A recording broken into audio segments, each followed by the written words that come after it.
Arak içүү kay жерлерде көбөйсө ölüm көбөйөт. Уятсыздык кай жерлерде көбөйсө кымбатчылык болот.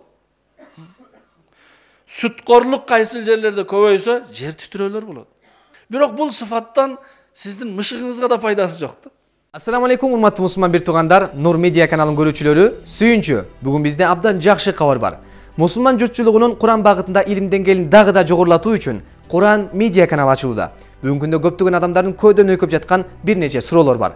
Мисалы, Куранын алифбесин кантип үйрөнсөм болот? Же тажвидти кантип түздөө керек? Менимче бул суроо сиздин көйдөнүңүздө өйкөп жатса керек. Эч кыжаат болбоңуз. Анткени Орто Азиядагы эң алгачкы Имам Жазари Куран академиясынын адис мугалимдери жана студенттер тарабынан Куран алифбеси, Ахкамут Тажвид, тажвид эрежелери, ошондой эле 10 кырат илимдер туурасында жана жалпы эле Куранга тиешелүү болгон илимдер жөнүндө өтө кызыктуу жана пайдалуу сабактар болот. Андыктан кыска убакыттын ичинде эле өтө терең илим алгыңыз келеби? Андай болсо, Куран Media каналына катталыңыз. Жана башкалар менен бөлүшкөндү унутпаңыз. Куран Media каналы сиз үчүн Куранды үйрөтүп, дүйнө акыретте өтө чоң ийгиликке жетишиңизге себепчи боло алат.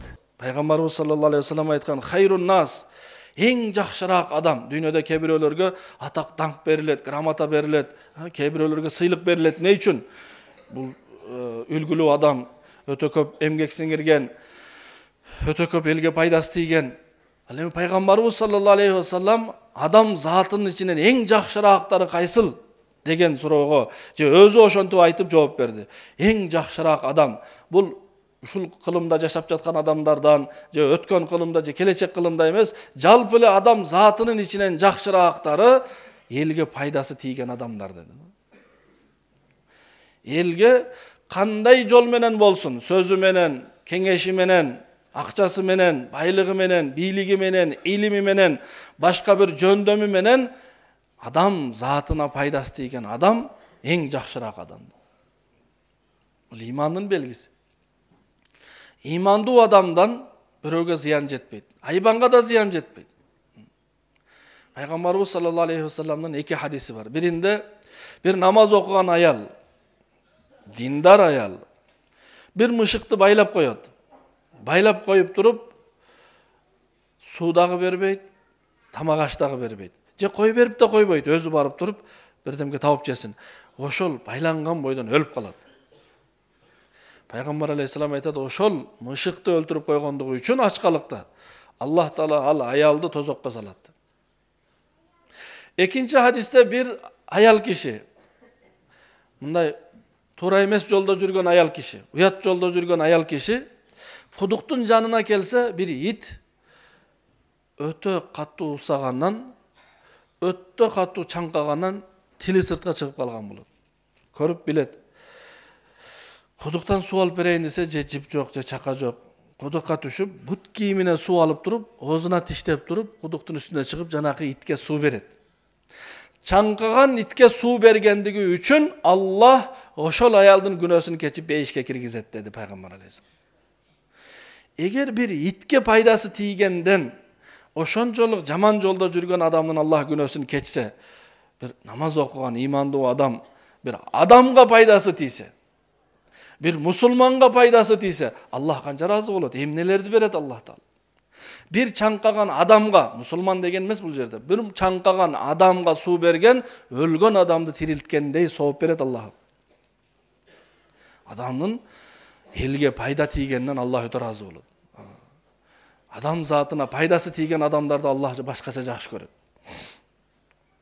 Кандай жол менен болсун пайда, сөзсүз эле акча эмес, макул акчасы көп болсо акчасы менен жардам берет. Туугандарына, жакындарына, кошуналарына. Бул адам чырак сыяктуу, айланасын жарытып тургандай, эмнеси болсо ошону эл менен бөлүшөт, айлана чөйрө менен. Ошондой адам Аллахтын астында эң жакшыраак адам.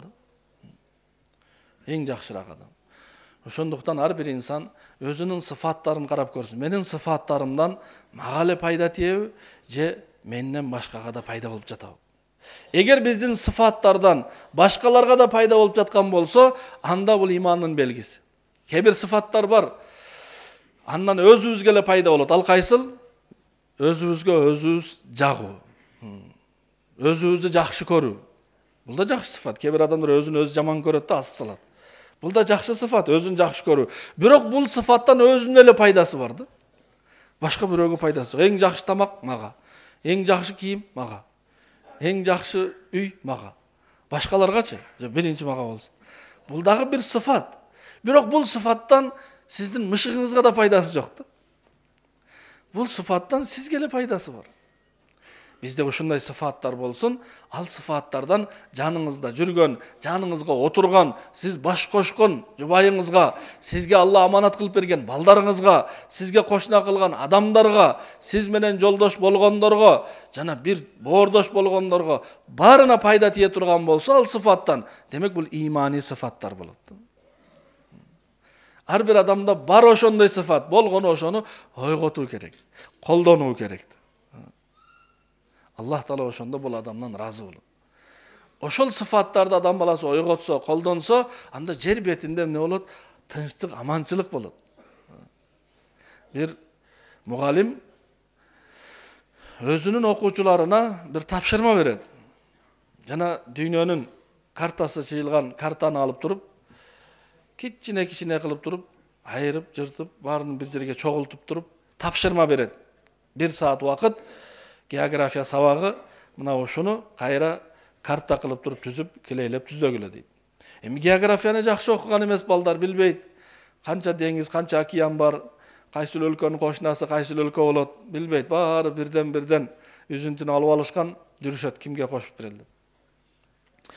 Кокусунан бир бекерчи артын караса, артында бир көз бар экен. Балдар жана дүйнө картасын коюп эле карагалачы, менде бир көз бар экен. Кимде бар экинчи көз? Бирөөсү караса анда экен.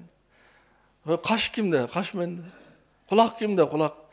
Алар карта эмей эле жанагы баш, көз, кулакты бири-бирине бириктирип, жакын коюп туруп, ошону скотч менен жабыштырса, бир адам болот.